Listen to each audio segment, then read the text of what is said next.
The small town of Redemption Creek stirred with whispers as the veiled woman stepped off the westbound train. Dust swirled around her ankles as she made her way toward the only hotel in town, her black dress and mysterious veil drawing curious stares from locals unaccustomed to such refined elegance. Catherine Montgomery clutched her small valise tightly, keeping her eyes fixed forward, ignoring the lingering glances and hushed conversations that followed her like shadows. Behind her dark veil lay a face that held secrets. Secrets that had driven her from Boston's high society to this remote corner of Wyoming territory in 1875. The afternoon sun beat down mercilessly on the unpaved street as Catherine approached the weathered building with a sign that read, Redemption Creek Hotel and Boarding House. Just before entering, she paused, sensing someone watching her more intently than the others. If you're enjoying this story, please subscribe to the channel. I'd love to know what city you're watching from. Across the street, leaning against a hitching post with arms crossed over his broad chest, stood Ethan Blackwood. At 45, Ethan was a mountain of a man, with a face weathered by 20 years in the wilderness. His keen eyes, the color of a winter sky, missed nothing as he studied the newcomer.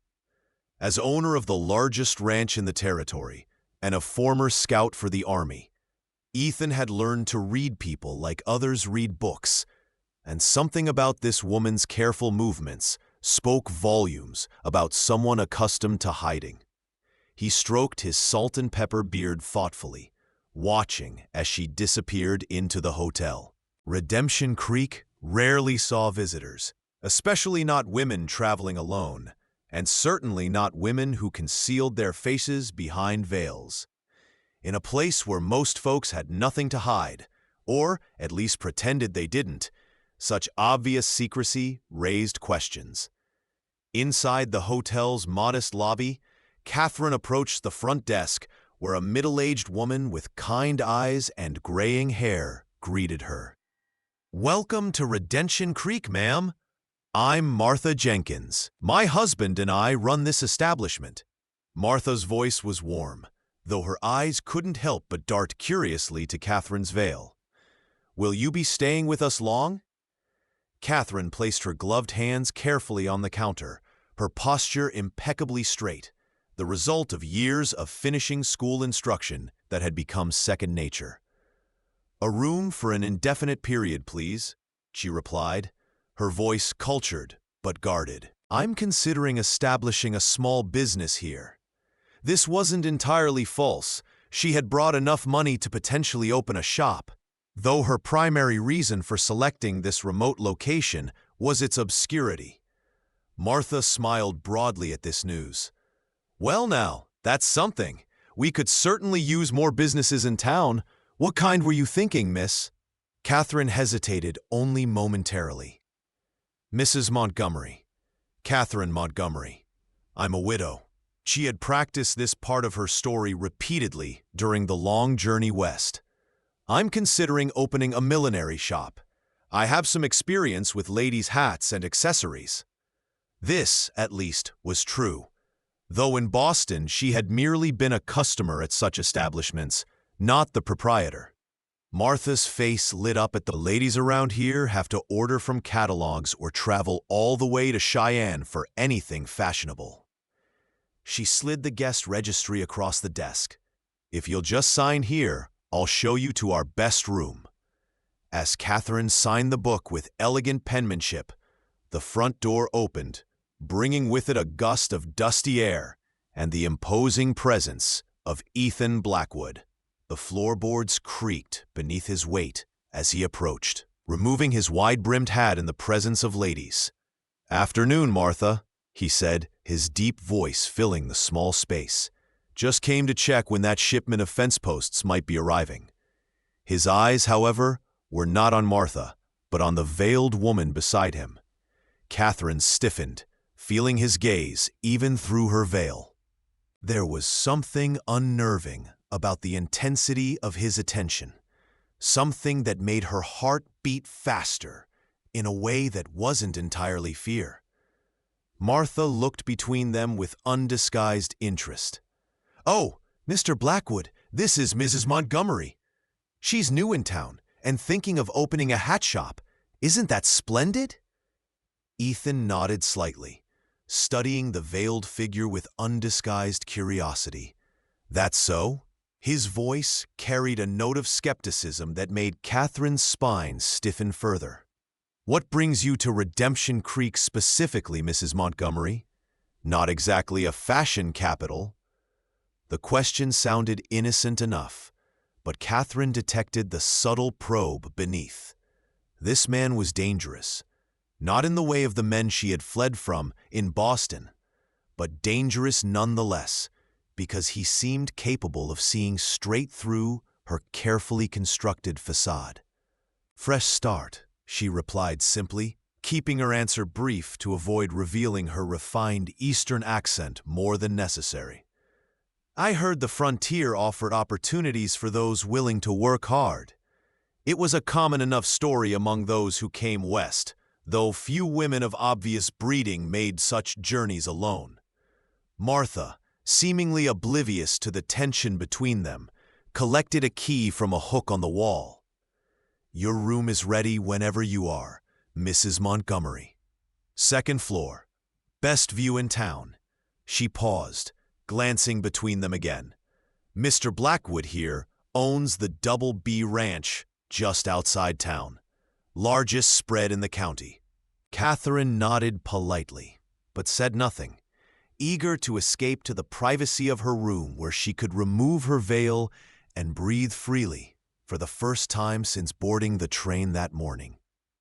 Ethan, however, seemed in no hurry to conclude their introduction. "I could use someone with an eye for quality at my ranch," he said suddenly. "Got a sister-in-law coming to visit next month. Been widowed herself recently. Could use some cheering up. There's trouble at your north pasture. Rider's been spotted. Might be those same rustlers from last month." Ethan's demeanor changed instantly, all traces of casual conversation vanishing as he snapped into action. "Obliged, Deputy Parker. I'll head out directly." He turned to Catherine with a slight tip of his hat. "We'll continue our conversation another time, Mrs. Montgomery." The way he said her name carried a subtle emphasis, as though testing its authenticity on his tongue. With that, he was gone, leaving only the lingering scent of leather and wilderness in his wake. Martha watched him go with a shake of her head. That man never rests. Been through more than most, too. She picked up Catherine's small bag. Lost his wife and young son to scarlet fever about 10 years back. Threw himself into building that ranch ever since. Folks around here respect him something fierce. Catherine absorbed this information silently as she followed Martha up the narrow staircase. The widow story wasn't uncommon in these parts, it seemed, though her own widowhood was merely a convenient fiction. In reality, she had never been married, though she had come perilously close in a way that still made her shudder when she allowed herself to remember. As Martha showed her into a modestly appointed but clean room, Catherine felt the weight of exhaustion from her journey pressing down upon her. Once alone, Catherine removed her veil and hat, placing them carefully on the dresser. She moved to the small mirror above the wash basin and studied her reflection, a face she sometimes barely recognized as her own. At 32, she retained the beauty that had once made her the toast of Boston society, though the past year had left its mark in the subtle lines around her eyes and the wariness that never quite left her gaze. Her rich auburn hair was swept up in a practical but elegant style, and her green eyes, once described by an admirer as captivating as emeralds, now held secrets that no one in this dusty frontier town could possibly imagine. She touched the thin scar that ran along her jawline, usually concealed by strategic hairstyling, but the true reason for her veil during travel. It was a reminder of what she had escaped, of why she could never return east, of why Catherine Montgomery was safer here, playing the role of widow, than Elizabeth Sinclair had ever been as the daughter of one of Boston's wealthiest families. Morning dawned clear and crisp over Redemption Creek, the autumn air carrying the promise of an approaching winter. Catherine had risen early, accustomed to making the most of daylight hours since beginning her journey west.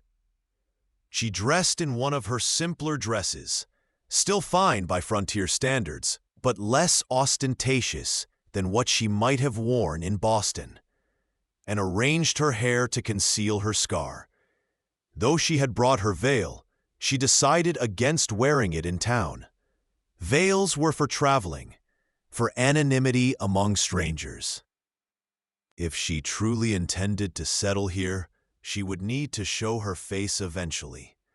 Better to establish herself now as a widow with a past she preferred not to discuss than to fuel speculation with continued mystery. As she made her way downstairs, she was greeted by the aroma of fresh coffee and Martha's cheerful voice from the small dining room.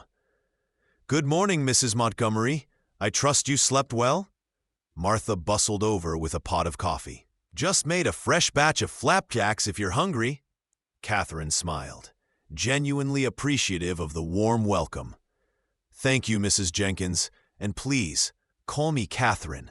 She accepted the offered coffee, savoring the strong, bitter taste that was becoming a daily comfort in her new life. As she ate breakfast, Catherine listened to Martha's cheerful chatter about the town and its inhabitants. It seemed Redemption Creek had started as a mining settlement 15 years earlier, but when the silver vein ran dry, most had moved on.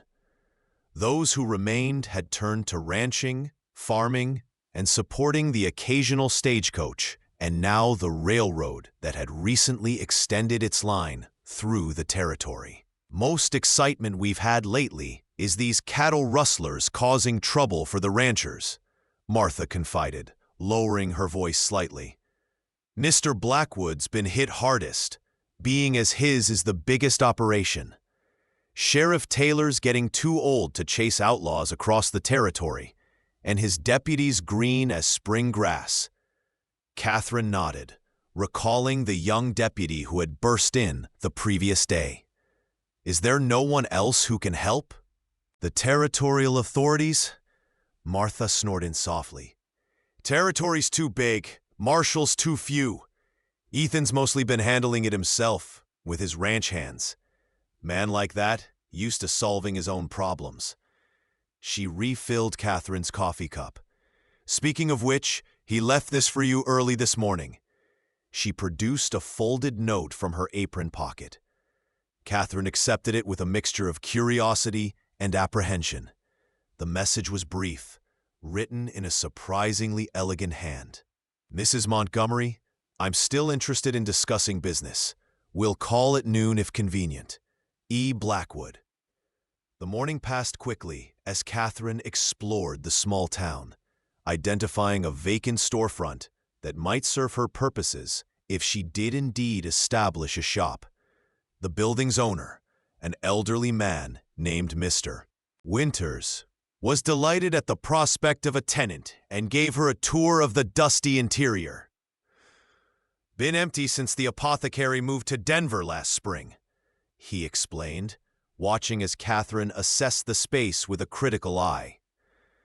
"It would need cleaning and some modifications, but it had good light from large front windows and enough space for displays and a small workroom in the back." "I'll consider it," she told him, calculating the remaining funds from what she had managed to secure before fleeing Boston. It wasn't a fortune, but it would be enough to start a modest business, assuming she could get supplies from Denver or Cheyenne. As noon approached, Catherine returned to the hotel to find Ethan Blackwood already waiting in the small lobby. He rose when she entered, his height even more imposing indoors. Catherine was momentarily startled to find herself face to face with him without her veil, feeling unexpectedly exposed as his keen eyes took in her features. If he was surprised by her appearance, he gave no sign of it. "Mrs. Montgomery," he greeted her with a slight nod. "Appreciate you taking the time." Catherine composed herself, drawing on years of social training to present a calm facade. "Mr. Blackwood, your note mentioned business?" She was aware of Martha watching them with poorly disguised interest from behind the front desk. Ethan gestured toward the hotel's small sitting room. "Might be more comfortable to talk privately." His tone was matter-of-fact, but something in his expression suggested this was more than a casual business discussion. Once seated in the modest sitting room with its faded but clean furniture, Catherine found herself studying Ethan more carefully. Despite his rugged appearance, there were signs of refinement beneath the frontier exterior. His vocabulary, his penmanship, even the way he carried himself, suggested education and breeding at odds with his current life. "I understand you're considering opening a shop in town," he began, getting straight to the point. "Frontier businesses struggle without reliable customers. I'm proposing an arrangement that might benefit us both." He leaned forward slightly, his blue eyes intent on her face. "I host an annual harvest gathering at my ranch next month. Folks come from all over the county. Would be a good opportunity to introduce your merchandise and services to potential customers." Catherine raised an eyebrow, genuinely surprised by the practical suggestion. "That's generous, Mr. Blackwood, but I haven't yet decided to establish myself here permanently." It was partly true. While she needed to settle somewhere, Redemption Creek was simply where the train had stopped when she decided she'd gone far enough west. Ethan's mouth curved slightly at one corner, not quite a smile. "Most folks don't end up in Redemption Creek by accident, Mrs. Montgomery. It's not exactly on the way to anywhere." The perception in his statement unsettled her. "Sometimes a fresh start is destination enough," she countered, maintaining her composed expression while her mind raced. Was he merely being observant, or did he somehow suspect she wasn't who she claimed to be? Ethan nodded slowly, as though acknowledging a point in a debate. "Fair enough. Offer stands regardless. Town could use more enterprising people." Before Catherine could respond, the door to the sitting room opened, and the young deputy from the previous day appeared, looking apologetic for the interruption. "Sorry, Mr. Blackwood, but there's news about them rustlers. Sheriff thinks they might be camped in that old mining valley near your east property line." Ethan stood immediately, his relaxed demeanor shifting to alertness. "Get your horse, Parker. We'll ride out together."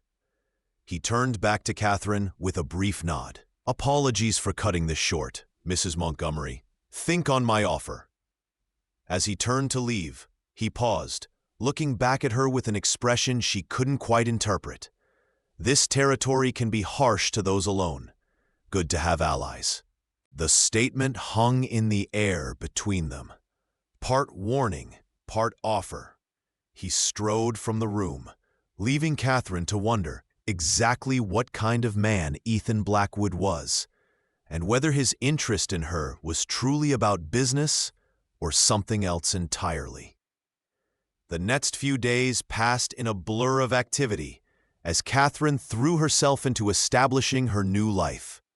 She signed a 6-month lease on the storefront, hired 2 local men to clean and make basic repairs, and wrote letters to suppliers in Denver requesting samples and price lists for millinery materials.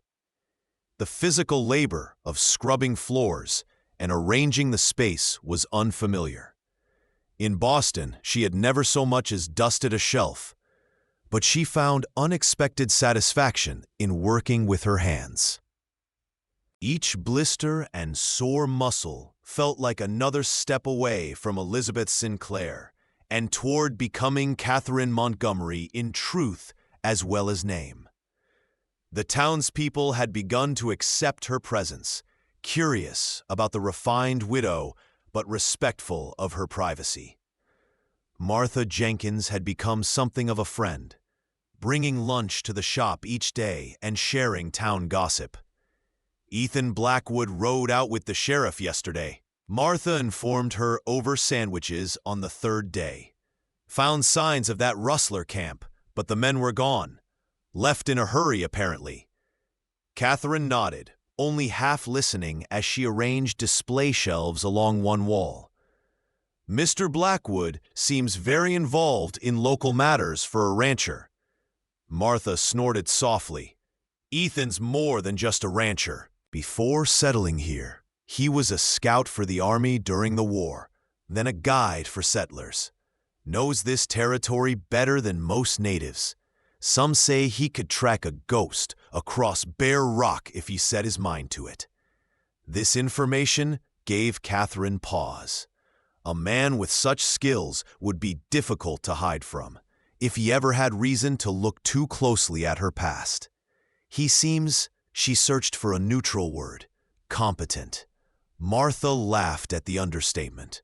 That he is, also stubborn as a mule, and private as a preacher's thoughts. Folks respect him, but few know him well. She gathered the remains of their lunch. Speaking of private, that veil you wore when you arrived caused quite a stir of curiosity. Most figured you must be badly scarred or some such. Catherine tensed slightly. It's just for traveling. Less attention that way. Martha nodded sympathetically. Smart for a woman alone. Too many unsavory types might take interest. If only she knew how true those words were, Catherine thought grimly. The unsavory types, she feared, weren't common road agents, but men in fine suits with connections in every major city, east of the Mississippi. Men who wouldn't rest until they found her. As October progressed, Catherine's shop began to take shape. Her first shipment of supplies arrived from Denver, basic materials with which she could create sample hats and accessories to display. Though she had never actually made hats before, she had observed the process often enough in Boston's finest shops, and her natural artistic talents served her well as she experimented with different styles. What she lacked in formal training, she made up for in taste and instinct. By the third week of October, she had created enough samples to open her doors for business, albeit on a limited basis. The sign above the door read simply, Montgomery Millinery, painted in elegant script by the local sign maker. On opening day, she was surprised and touched when Martha arrived with a small bouquet of late autumn wildflowers for her counter. First customer should be along any minute, Martha said with a knowing smile. As if on cue, the shop door opened and Ethan Blackwood stepped inside, removing his hat as he entered. Catherine hadn't seen him since their interrupted conversation at the hotel nearly 3 weeks earlier. He nodded to Martha before turning his attention to Catherine. Mrs. Montgomery, place looks transformed.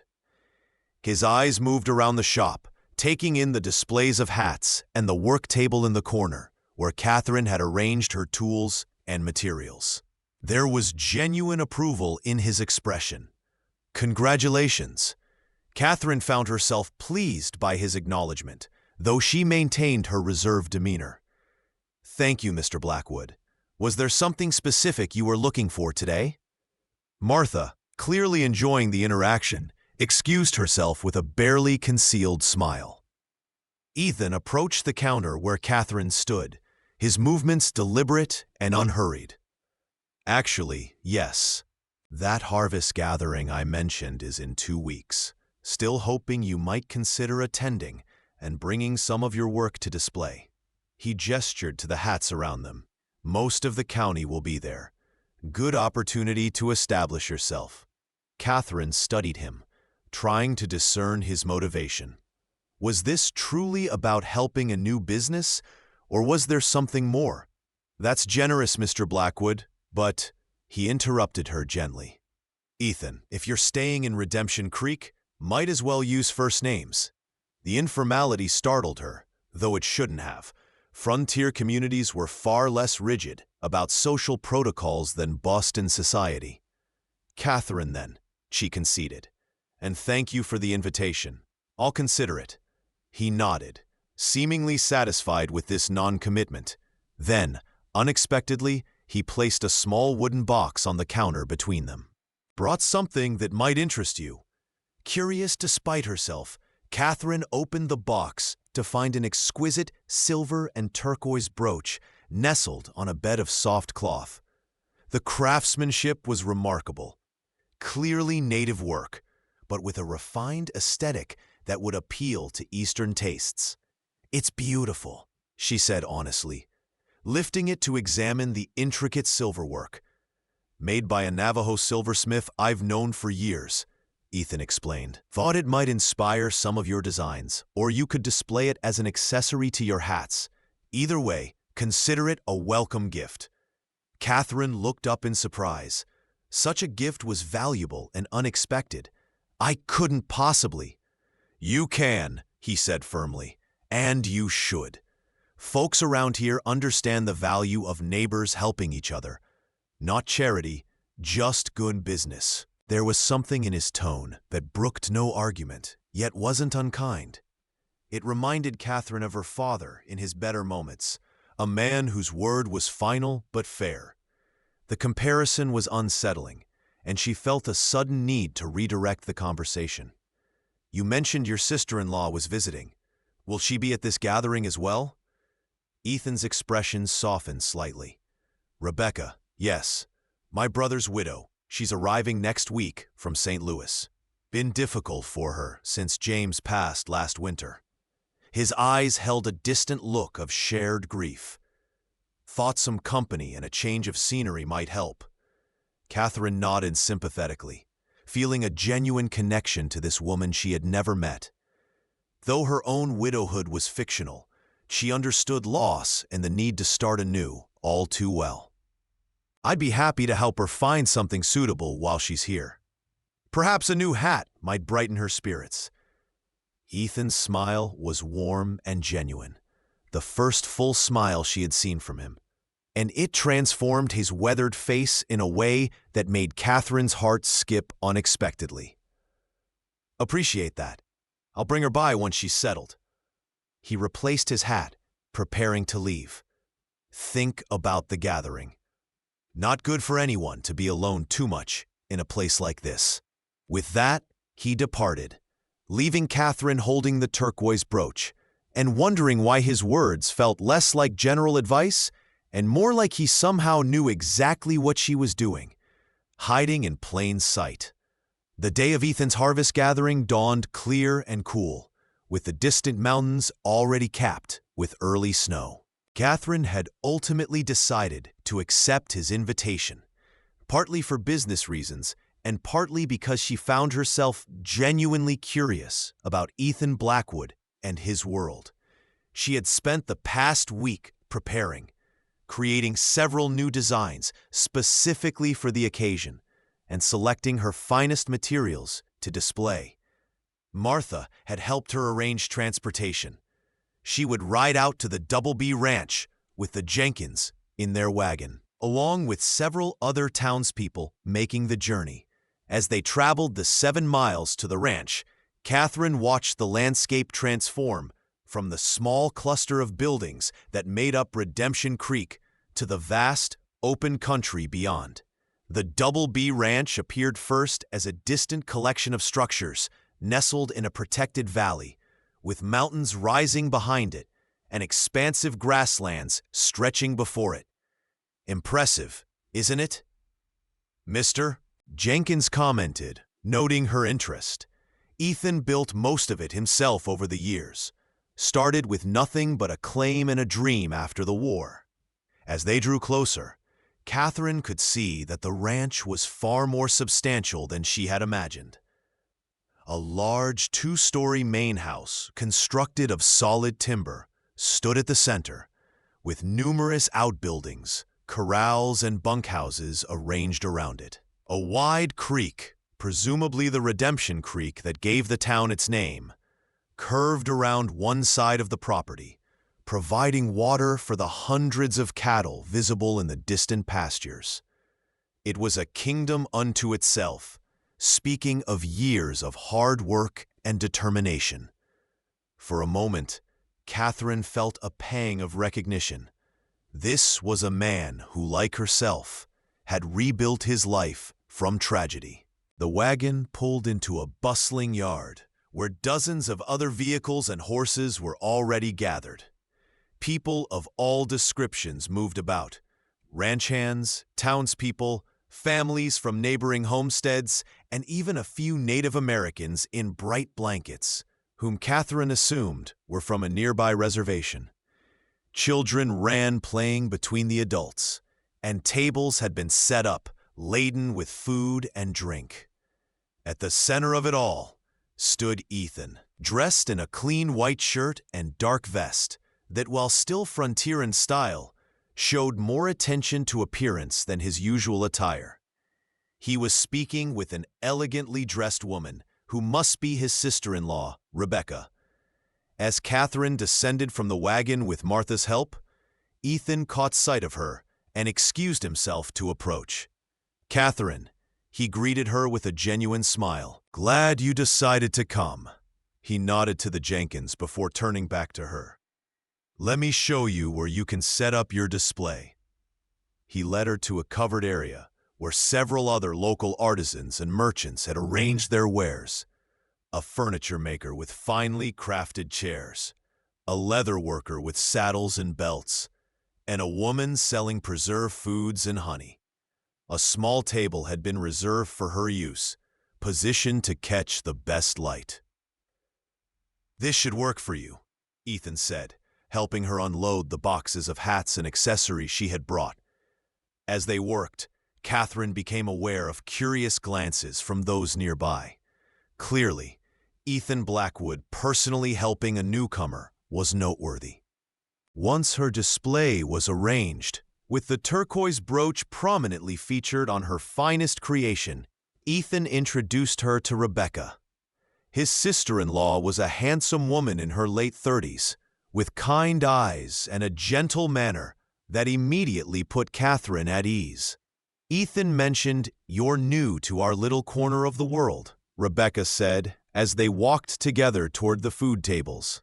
"I understand completely how that feels. When I first married James and moved to St. Louis from Philadelphia, I thought I'd never adjust." Catherine felt an immediate kinship with this woman, who had also made a significant geographical transition. "It's certainly different from Boston," she admitted, then tensed slightly, realizing she had revealed more than she intended. Rebecca, however, seemed delighted rather than suspicious. "Boston, how wonderful! I visited once as a girl." Such refinement compared to these Western territories. She lowered her voice conspiratorially. "Though I must admit, there's something liberating about the lack of rigid social conventions out here." Catherine nodded in agreement, relaxing again. "Precisely, though I do miss certain aspects of city life." Rebecca linked her arm companionably through Catherine's. "We must talk more later.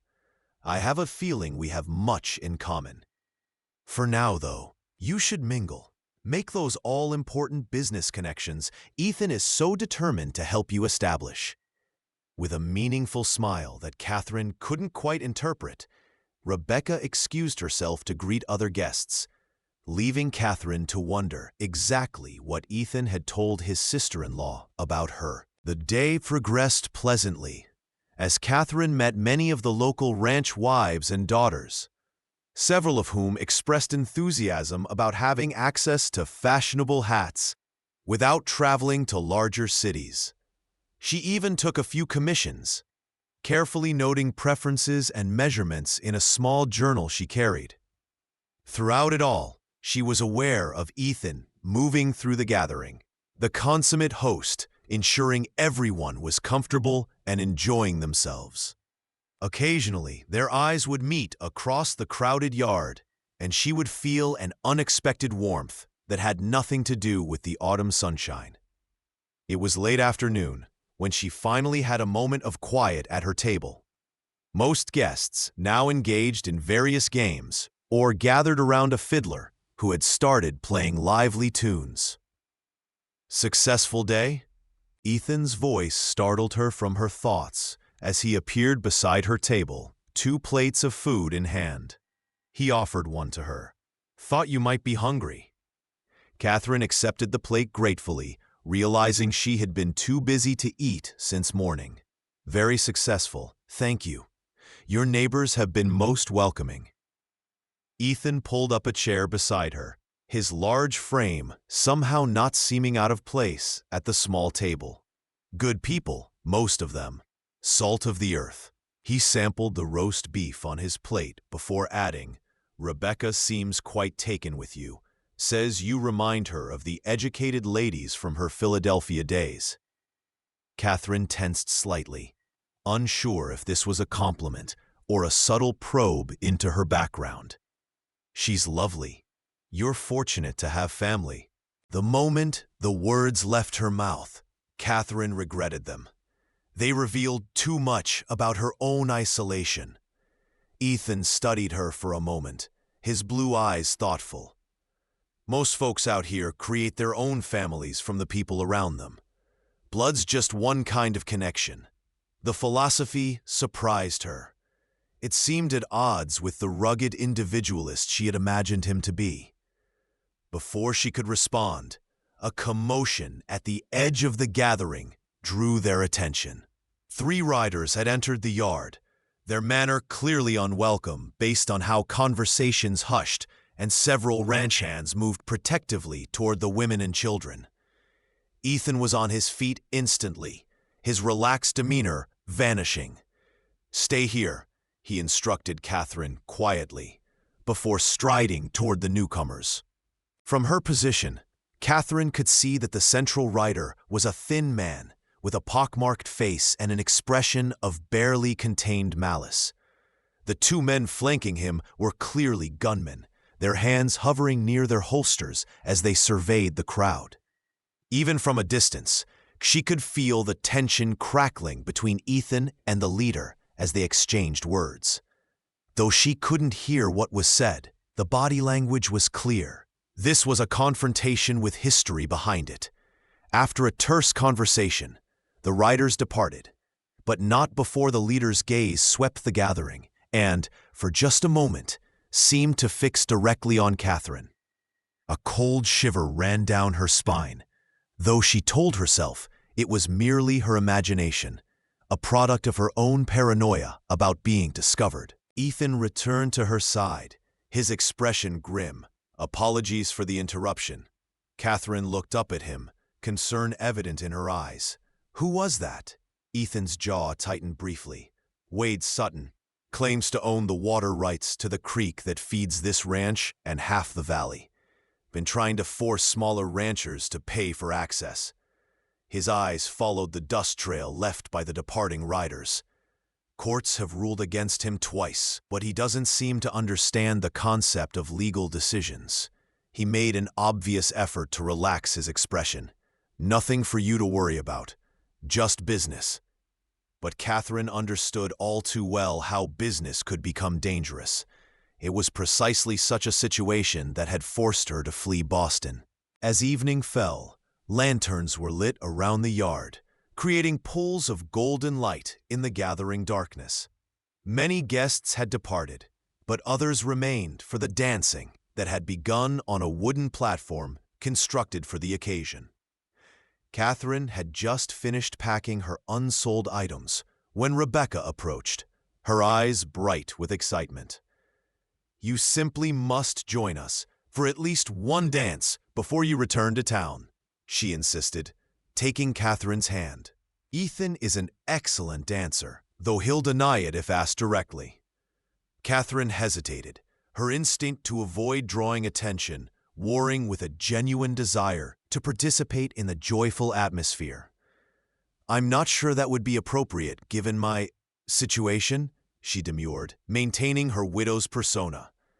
Rebecca smiled understandingly, but persisted. Perhaps in Boston a widow would be expected to decline, but here, well, life is too short and joy too rare to refuse simple pleasures. Besides, she added with a mischievous glint in her eye, I've seen how my brother-in-law looks at you. It would be a kindness to indulge him in one dance. Before Catherine could process this startling statement, Rebecca had guided her toward the dance platform, where Ethan was engaged in conversation with several men. He looked up as they approached, his expression softening visibly when he saw Catherine. "Rebecca's right," he said, apparently having overheard at least part of their conversation. "One dance before you return to town, for the sake of frontier hospitality, if nothing else." There was something in his voice that made refusal seem impossible, and Catherine found herself nodding in agreement. The fiddler struck up a waltz, a surprisingly refined choice for such a gathering, and Ethan led Catherine onto the platform. Other couples joined them, creating a swirling pattern of movement in the lantern light. Catherine had learned to dance in the finest ballrooms of Boston, but she was unprepared for the effect of Ethan's hand at her waist, strong and sure as he guided her through the steps. Despite his size and rugged appearance, he moved with unexpected grace, leading confidently but gently. "You dance very well for a rancher, Mr. Blackwood," she observed, trying to maintain her composure despite their proximity. His mouth curved in that half-smile she was coming to recognize. "And you dance very well for a milliner, Mrs. Montgomery." The way he emphasized her name sent a jolt of anxiety through her. Did he suspect? Had she somehow revealed herself? As if sensing her sudden tension, Ethan drew her slightly closer, his voice dropping to ensure only she could hear. "Everyone has secrets, Catherine. Some worth keeping, others not."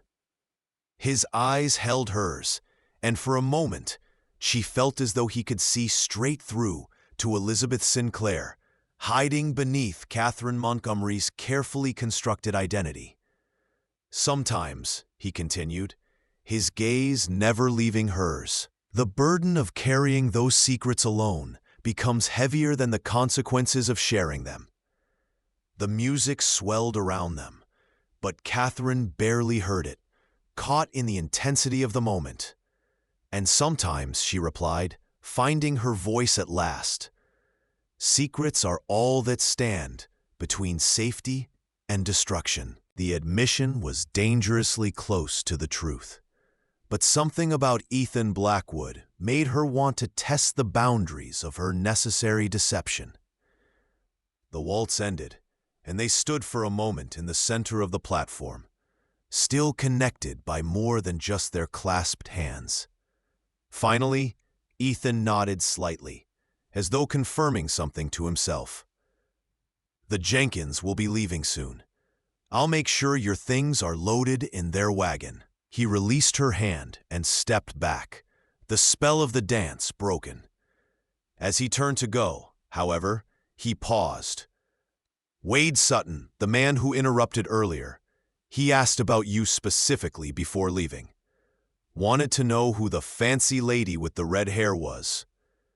Catherine felt her blood run cold at this information. "What did you tell him?" Ethan's expression was unreadable in the lantern light. "That you were under my protection. Whether he believes that's enough reason to leave you alone remains to be seen." The ride back to town was subdued, Catherine lost in troubled thoughts as the Jenkins wagon rumbled along the darkened road. Martha, sensing her mood, respected her silence, though Catherine caught the older woman watching her with maternal concern. Protection. The word Ethan had used echoed in her mind. She had fled east to escape one man's unwanted protection. The powerful businessman whose marriage proposal had turned to obsessive pursuit when she refused him. Now, in this remote corner of Wyoming, another man spoke of protecting her. The difference, she realized, was that Ethan's offer felt like a shield freely given, rather than a cage being constructed around her. Still, she had learned the hard way that depending on others, particularly men, was a dangerous proposition. By the time they reached Redemption Creek, Catherine had resolved to maintain her distance from Ethan Blackwood, regardless of the inexplicable pull she felt toward him. November arrived with biting winds and the first lasting snowfall of the season. Catherine's shop was doing well enough. Several of the commissions from the harvest gathering had been completed and collected, and word of her skill had spread beyond Redemption Creek to neighboring settlements. She had settled into a routine that, while lonely at times, provided the security and independence she craved. Her interactions with Ethan had been limited to brief, polite exchanges when he occasionally visited town on business. If he was aware of her deliberate distance, he gave no sign of it, treating her with the same quiet respect he showed everyone. Rebecca had returned to St. Louis after a 2-week visit, but not before purchasing 3 of Catherine's finest hats and extracting a promise to correspond regularly. On a particularly cold Tuesday morning, Catherine was alone in her shop, working on a special order for Christmas, when the door opened, bringing with it a gust of snow-laden wind and the imposing presence of Ethan Blackwood. She looked up in surprise. He rarely came to town on weekdays when ranch work was heaviest. "Ethan," she greeted him, setting aside her work. "Is something wrong?"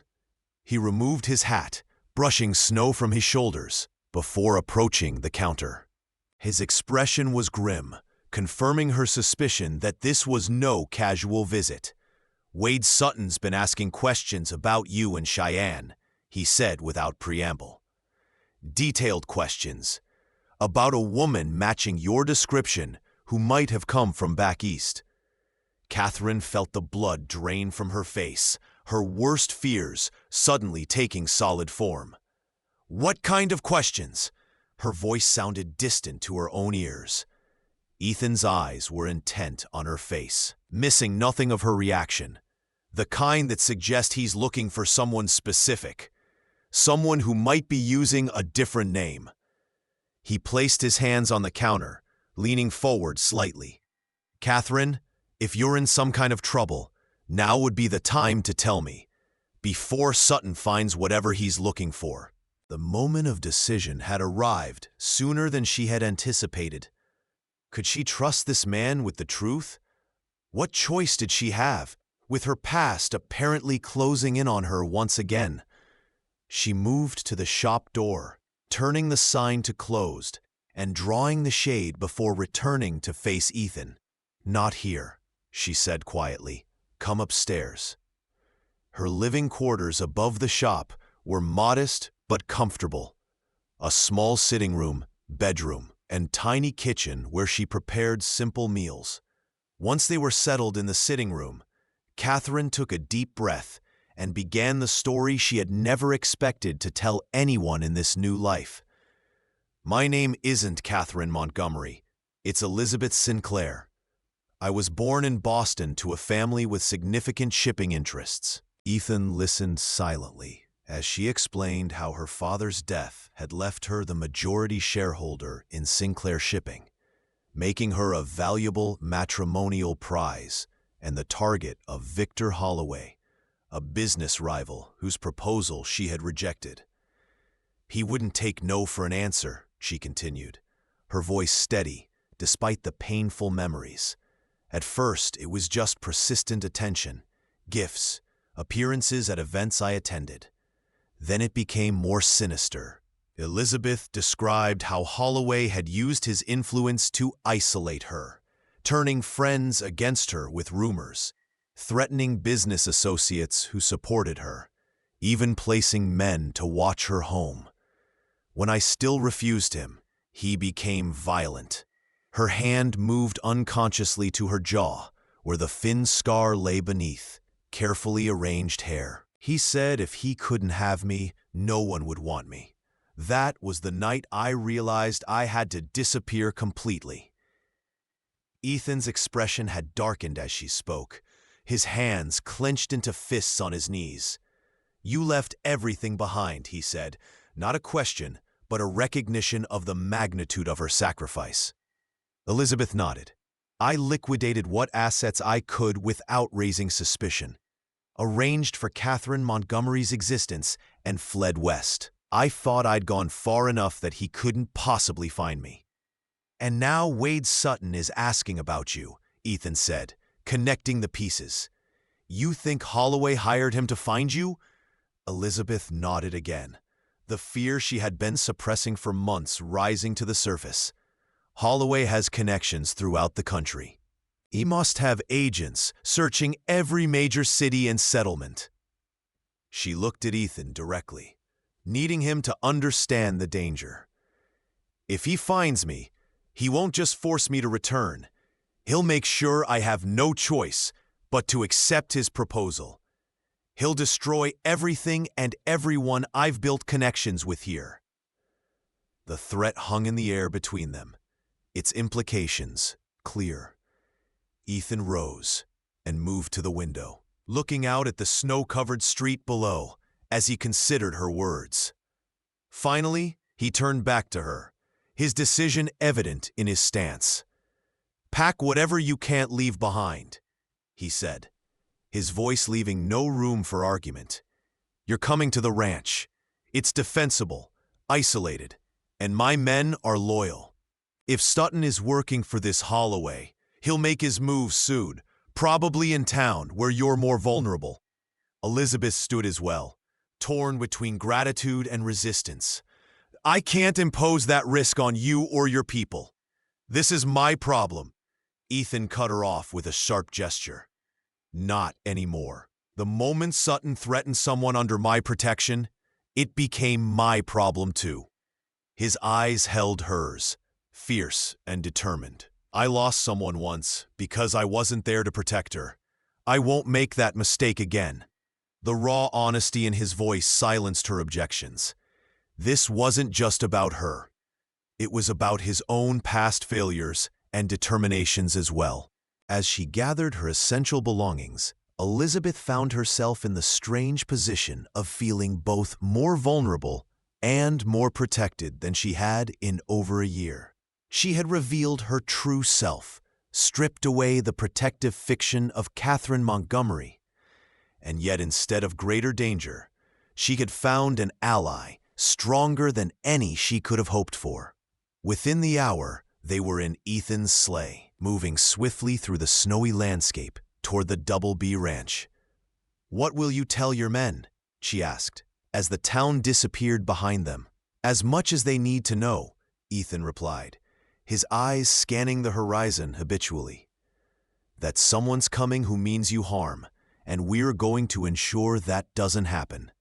The simplicity of his determination was both reassuring and terrifying. This was a man who had faced dangers she could hardly imagine, and yet the enemy approaching was from her world, not his. The next 3 days passed in a strange, tense limbo. Elizabeth was given a comfortable room in Ethan's house, the room Rebecca had used during her visit, and introduced to the ranch hands as a friend in need of protection. If they were curious about the specifics, they kept their questions to themselves, treating her with the same respectful distance they showed their employer. Ethan himself maintained a careful propriety around her, ensuring she had everything she needed, but never intruding on her privacy. At meals, they discussed practical matters: the ranch operations, the weather, news from town brought by workers who made supply runs. It wasn't until the evening of the 3rd day, as they sat before the fire in his study after dinner, that he finally broached the subject of their next steps. "Sutton was seen in town today," he said, swirling a small measure of whiskey in his glass. asking specific questions about you at the hotel and your shop. Elizabeth felt her stomach tighten with anxiety. Did he learn anything? Ethan shook his head. Martha Jenkins isn't one to gossip about friends, especially to strangers. And Mr. Winters is loyal to me. I helped him during a difficult winter some years back. He took a thoughtful sip of his whiskey. But Sutton's persistent. Eventually he'll learn you're here. He set his glass down and leaned forward, his expression serious. We have two options. We can wait for him to make a move and respond accordingly, or we can take the initiative and set the terms of the confrontation ourselves. Elizabeth considered these alternatives, drawing on courage she had discovered in herself during the past year of independence. What would taking the initiative look like? Ethan's mouth curved in that slight smile she had come to recognize as approval. Draw him out. Let him think he's found you. But on our terms, with our people in position. He outlined a plan that was both simple and effective. Elizabeth would return to town briefly, making her presence known, while Ethan and his most trusted men would be strategically placed to intercept Sutton when he made his move. Once we have Sutton, we can determine how much he knows and who he's working for. Then we can decide how to proceed. It was a reasonable strategy, but Elizabeth still hesitated, the memory of her last encounter with Victor Holloway still vivid in her mind. And if Holloway himself has come west, if he's here with Sutton? The possibility had haunted her dreams since Ethan's warning. Ethan's expression hardened. Then he'll learn that the rules are different out here. In Boston, his money might buy him power and impunity. In Wyoming territory, it just makes him an outsider with delusions of authority. There was something in his tone that reminded her of the stories Martha had told, of Ethan's years as an Army scout, of the hardships he had endured and the skills he had developed. This was not a man who made idle threats or promises. We'll move tomorrow, he decided, rising from his chair. Try to get some rest. As he walked her to her room, Elizabeth found herself studying his profile in the lamplight, wondering at the complexities of this man who had become her unexpected champion. Morning brought clear skies and a fresh layer of snow that glittered in the sunlight. The plan was set in motion early. Elizabeth would go into town with one of the ranch hands as escort, ostensibly to check on her shop and collect additional belongings. Ethan and 3 of his most trusted men would follow separately, positioning themselves to observe and intervene. Before they departed, Ethan took Elizabeth aside, pressing something into her hand. It was a small Derringer pistol, elegant but lethal. Last resort, he said simply. If something goes wrong and you find yourself alone with Sutton or any of his men. She nodded, tucking the weapon into her coat pocket. The weight of it was unfamiliar but reassuring. A concrete representation of her determination, never to be victimized again. The ride to town was tense, Elizabeth scanning the white landscape continuously for signs of threat. Her escort, a taciturn man named Davis, who had worked for Ethan for over a decade, maintained a vigilant watch as well.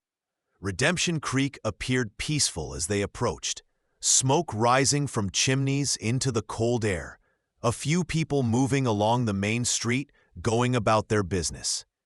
They went directly to her shop, where Elizabeth busied herself collecting additional clothing and personal items, along with the cash box containing the proceeds from her business. The shop felt different now, less a sanctuary and more a reminder of how fragile her new life had proven to be. As she worked, she maintained a position that allowed her to watch the street through the front window. It was nearly noon when she spotted them, Wade Sutton and 2 men she didn't recognize, riding slowly down the main street. Her heart hammered in her chest as she watched them dismount outside the hotel across the street. Davis, who had been keeping watch from the back room, joined her at the window. "Those are visitors?" he asked quietly. Elizabeth nodded, unable to tear her eyes away from Sutton's lean figure as he scanned the street with the practiced gaze of a predator. As if sensing her attention, he turned suddenly toward her shop, his eyes narrowing as he spotted her in the window. A slow, malicious smile spread across his face, the smile of a man who has found his quarry. "He's seen me," Elizabeth said, stepping back from the window. "Good," Davis replied grimly. "That's the plan." Sutton spoke briefly to his companions before crossing the street alone, heading directly for the shop. Davis moved swiftly to the back room, following Ethan's instructions to remain unseen until needed. Elizabeth stood her ground behind the counter, the derringer a reassuring weight in her pocket as she heard the shop door open and close. Sutton entered unhurriedly, removing his hat in a mockery of politeness. "Mrs. Montgomery," he greeted her, emphasizing the false name. "Or should I say, Miss Sinclair? You've led quite a chase." Elizabeth kept her expression neutral, though her pulse raced. "I don't know what you're talking about. My name is Catherine Montgomery." Sutton's smile widened as he approached the counter, stopping just short of it. "Let's not play games, Miss Sinclair. I've been paid very well to find you, and I always deliver what I'm paid for." He reached inside his coat and produced a folded paper, which he placed on the counter between them. Elizabeth didn't need to open it to know what it contained. A photograph of her from her Boston days, likely with details of her disappearance and a substantial reward for information leading to her discovery. "Victor Holloway is a determined man," Sutton continued, watching her reaction closely. "And apparently quite besotted with you, though I can't say I see the appeal in a woman who runs rather than honors her commitments." The insult was calculated to provoke, but Elizabeth remained calm, drawing on the strength she had developed over months of independence. "If you know who I am, then you know I made no commitments to Victor Holloway. Quite the opposite. I refused his proposal repeatedly." She kept her voice steady, aware that every moment she kept Sutton talking was another moment for Ethan to get into position. Sutton shrugged, unconcerned with such distinctions. "Details don't interest me, Miss Sinclair. Results do. And the result here is that you're coming with me to Cheyenne, where Mr. Holloway is waiting most anxiously to be reunited with his intended bride." He reached across the counter suddenly, grabbing her wrist with surprising strength. "We can do this the easy way, with you cooperating, or the difficult way. Your choice, though I confess the difficult way might be more entertaining for me." Elizabeth's free hand moved toward her pocket, but before she could reach the derringer, the back door burst open and Davis stepped into the shop, his rifle leveled at Sutton. "Let her go," he said simply. Sutton froze, his grip still tight on Elizabeth's wrist, his eyes calculating as he assessed this new development. "This doesn't concern you," he said to Davis. "This is between me and the lady, or rather, between her and the gentleman who's paying to have her returned." Davis didn't waver, his rifle trained steadily on Sutton's chest. "I said, let her go, now." For a tense moment, Elizabeth thought Sutton might risk violence despite the rifle pointed at him. Then, with deliberate slowness, he released her wrist and raised both hands slightly. "You're making a mistake," Sutton said, his voice still confident despite his apparent surrender. "Victor Holloway isn't a man to cross. He has influence even out here in this wilderness." Davis remained unmoved by the threat. "You've got bigger problems than some Eastern businessman," he replied. "Like what Mr. Blackwood's going to do when he gets his hands on you." At the mention of Ethan's name, Something flickered in Sutton's eyes. Recognition, and perhaps a trace of concern. "Blackwood," he repeated. "Should have known he'd be involved. Man does have a weakness for strays and lost causes." He glanced at Elizabeth with renewed interest. "So that's how it is. You found yourself a new protector. Interesting choice, trading a wealthy businessman for a ranch owner with a questionable past." Before either Elizabeth or Davis could respond, the shop door opened again, and Ethan himself stepped inside. His presence filled the small space, drawing all attention immediately. Elizabeth had never seen him look so formidable. His expression cold as the winter landscape outside, his eyes fixed on Sutton with the intensity of a predator. "Sutton," he acknowledged the man with a slight nod. "Been expecting you." He moved to stand beside Elizabeth, his shoulder almost touching hers in a gesture that was both protective and possessive. "Seems you've been asking a lot of questions about Mrs. Montgomery. Questions that suggest you're working for someone with unhealthy interests." Sutton's composure slipped slightly as he found himself confronted by both Ethan and Davis, but he recovered quickly, his survival instincts evident in his calculating gaze. "Just business, Blackwood, nothing personal." Sutton's eyes flicked between them, assessing his options. "My employer has a prior claim on the lady, a claim that predates whatever arrangement you might have with her." Ethan's expression didn't change, but Elizabeth felt him tense beside her. "Elizabeth Sinclair," he said deliberately, using her real name for the first time since her confession, "has no obligations to Victor Holloway or anyone else. She's under my protection now." The declaration hung in the air between them, its implications extending beyond the immediate confrontation. Elizabeth found herself holding her breath, caught in the crosscurrents of the two men's wills. Sutton's mouth twisted in a cynical smile as he looked between them, clearly revising his understanding of the situation. "I see how it is," he said, his tone insinuating. "You've caught yourself quite a prize, Blackwood. An Eastern heiress hiding in the wilderness, no doubt grateful for any protection offered." His gaze slid to Elizabeth, deliberately insulting in its assessment. "I wonder if Holloway knows he has such determined competition."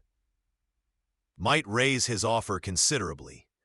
The implication that she was merely a commodity to be traded between men sparked Elizabeth's anger, burning away the last of her fear. She stepped forward, no longer content to let the men speak for her. "Neither Mr. Holloway nor anyone else has any claim on me," she said, her voice clear and firm. "I am not property to be pursued, captured, or protected. I'm my own woman, making my own choices, and I choose not to return to Boston or to Victor Holloway."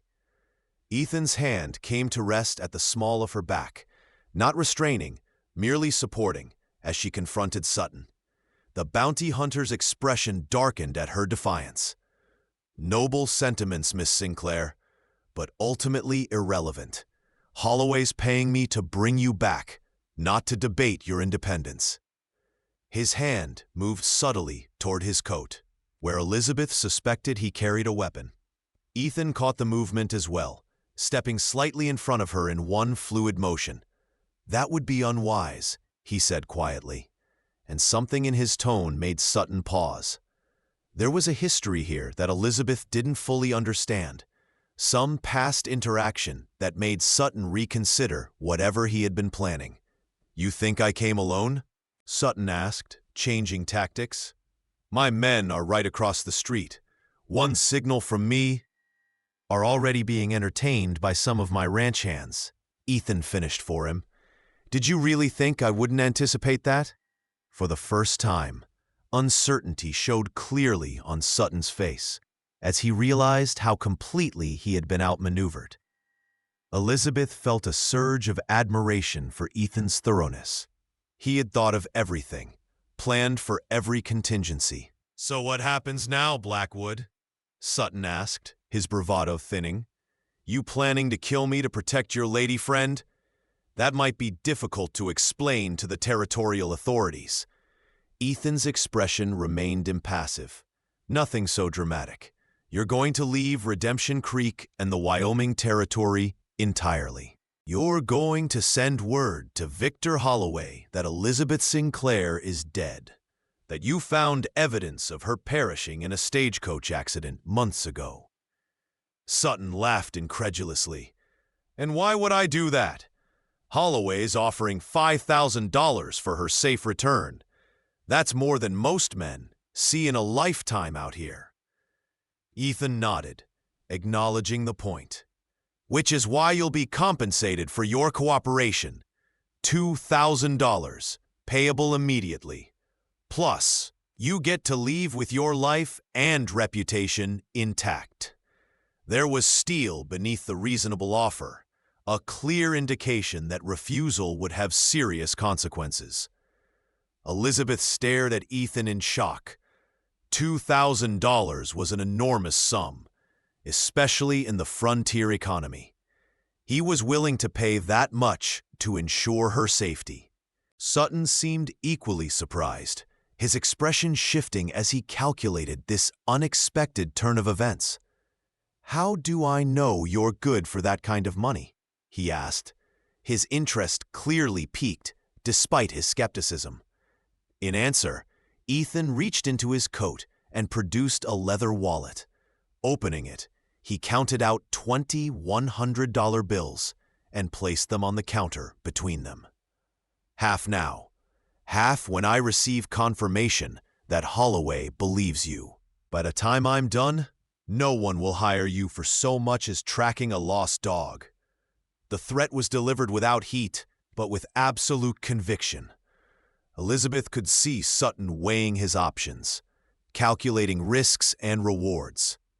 Finally, he nodded slowly. "Seems I underestimated your interest in the lady, Blackwood." His eyes shifted to Elizabeth, reassessing her in light of this new information. "Must be quite special to command that kind of investment." Ethan didn't rise to the bait. "Do we have an agreement, Sutton?" The bounty hunter's gaze returned to the money on the counter. "We do.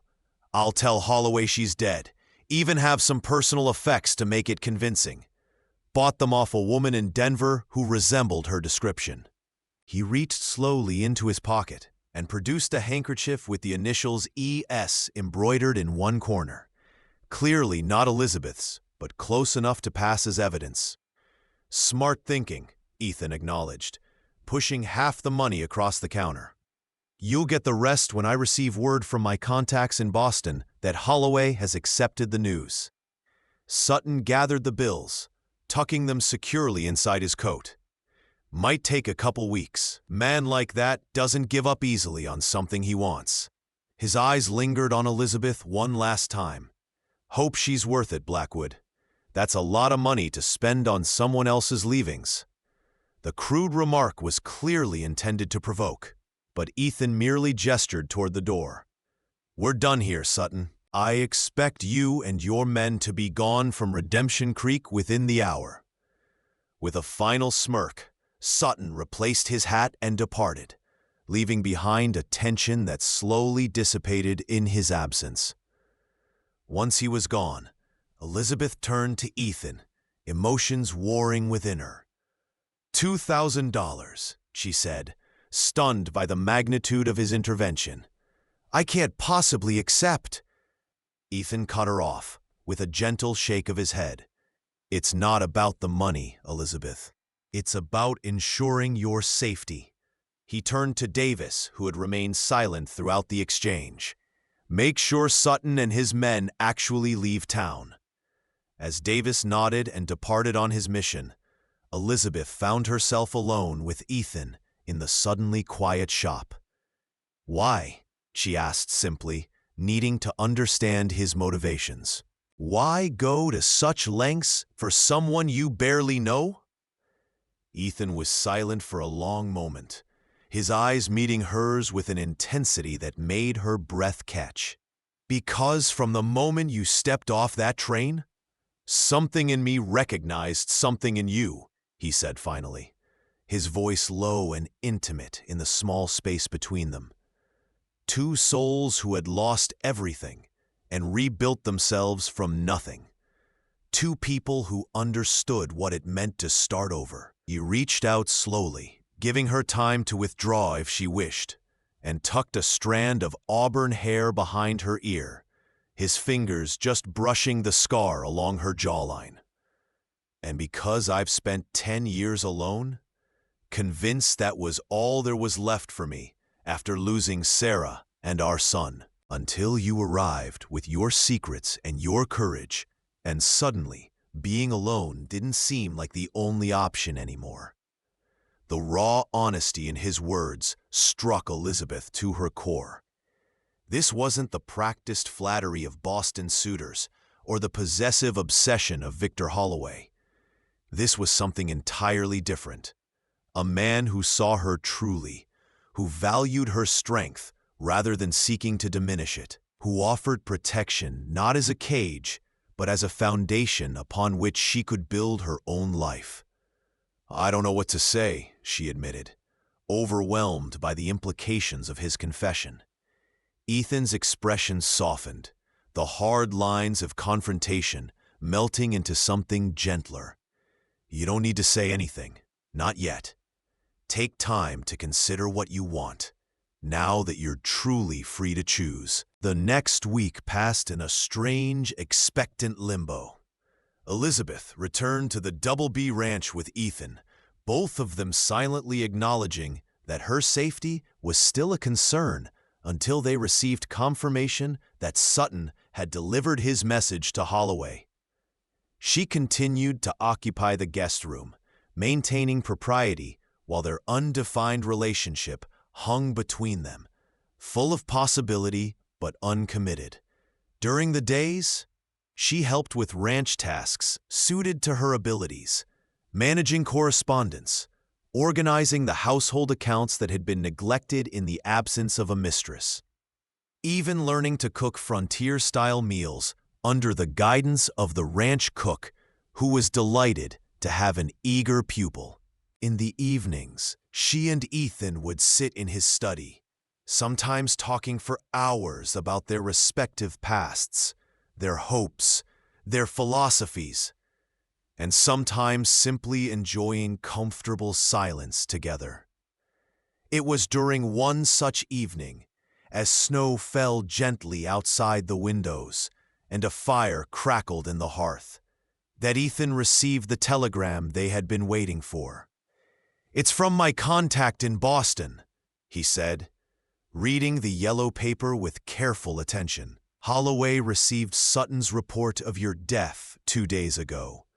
Apparently, he was devastated, locked himself in his office for a full day." He looked up at Elizabeth, a mixture of emotions in his eyes. It seems his feelings for you, however misguided and possessive, were genuine in their way. Elizabeth absorbed this information thoughtfully, surprised to find she felt no satisfaction in Holloway's pain, only relief that the threat he represented had passed. "So it's over," she said quietly. "I'm truly free now." Ethan nodded, setting the telegram aside. "You are free to go anywhere, be anyone, do anything you choose." There was a careful neutrality in his tone that didn't quite mask the question beneath. What would she choose to do with that freedom? Elizabeth rose from her chair and moved to stand beside him, looking down at his weathered face with new clarity. "When I first came west," she said slowly, "all I wanted was to disappear, to become invisible, to hide myself away from the world that had caused me so much pain." Her hand reached out to touch his cheek, feeling the texture of his beard beneath her fingers. But now I find I don't want to be invisible anymore. At least, not to you." Ethan stood, bringing them face to face, his blue eyes searching hers with an intensity that made her heart race. "What are you saying, Elizabeth?" She smiled, feeling a certainty she hadn't experienced in years. "I'm saying that I choose here. I choose Redemption Creek, my shop, this life I've begun to build." Her voice softened as she added, "And I choose you, Ethan Blackwood, if you'll have me." For a moment, he remained absolutely still, as though afraid any movement might shatter the moment. Then, with deliberate slowness, he reached up and lifted her chin with gentle fingers. "I've been waiting to do this since the moment I saw your face beneath that veil," he murmured. And then his lips were on hers, warm and certain and full of promise. The kiss deepened, years of loneliness dissolving in the connection between them. Two survivors who had found in each other not just companionship, but understanding. When they finally parted, Ethan's arms remained around her, holding her close as though afraid she might still vanish. "Stay," he said simply. "Not just tonight, but always. Be my wife, Elizabeth. Build a life with me here." The proposal was everything Victor Holloway's had not been. Honest, equal, without pretense or manipulation. "Yes," she replied, without hesitation, knowing in her heart that this was no hasty decision, but the culmination of a journey that had begun the moment she stepped off that train into Redemption Creek. Ethan smiled then, a full, unrestrained smile that transformed his face and made him look years younger. Spring came early that year, melting the snows and bringing new life to the rangeland around the Double B Ranch. Elizabeth stood on the porch of the main house, her house now, watching as riders moved across the distant pastures. The past months had brought many changes. Her shop in town now managed by a capable young woman she had trained. Her legal identity restored through careful correspondence with trusted lawyers in Boston. Her marriage to Ethan celebrated in a small but joyful ceremony, attended by the entire community of Redemption Creek. The scar along her jawline remained, but she no longer felt the need to hide it. It was part of her story. Part of what had brought her to this place and this life she had chosen. As if summoned by her thoughts, Ethan appeared on horseback, riding toward the house at an easy lope. He dismounted in one fluid motion that belied his years, removing his hat as he approached her. "Mrs. Blackwood," he greeted her with a smile that still made her heart skip. Admiring the view, Elizabeth returned his smile, reaching out to take his hand as he joined her on the porch. "Admiring everything," she corrected him, leaning into his solid warmth. Ethan's arms circled her waist, drawing her closer. "Any regrets?" he asked, the question carrying echoes of their many conversations about choices and consequences. Elizabeth shook her head without hesitation. "Not one," she assured him, turning to meet his gaze directly. "You lifted my veil and saw me, the real me, not the heiress or the widow or the woman in hiding, just Elizabeth." Ethan's eyes, blue as the Wyoming sky above them, crinkled at the corners as he smiled down at her. "And you saw me, not just the rancher or the former scout or the grieving widower, but the man beneath it all." His hand came up to cup her cheek, his thumb gently tracing the line of her scar with a tenderness that never failed to move her. "Now you're mine," he said, echoing the words that had passed between them on their wedding night. "And I'm yours." Two people who found each other against all odds. Elizabeth leaned up to kiss him, grateful beyond words for the journey that had brought her to this place and this man. As their lips met, she silently thanked whatever fate or providence had guided her to step off that train in Redemption Creek, where she had found not just safety, but love. Not just a hiding place, but a home.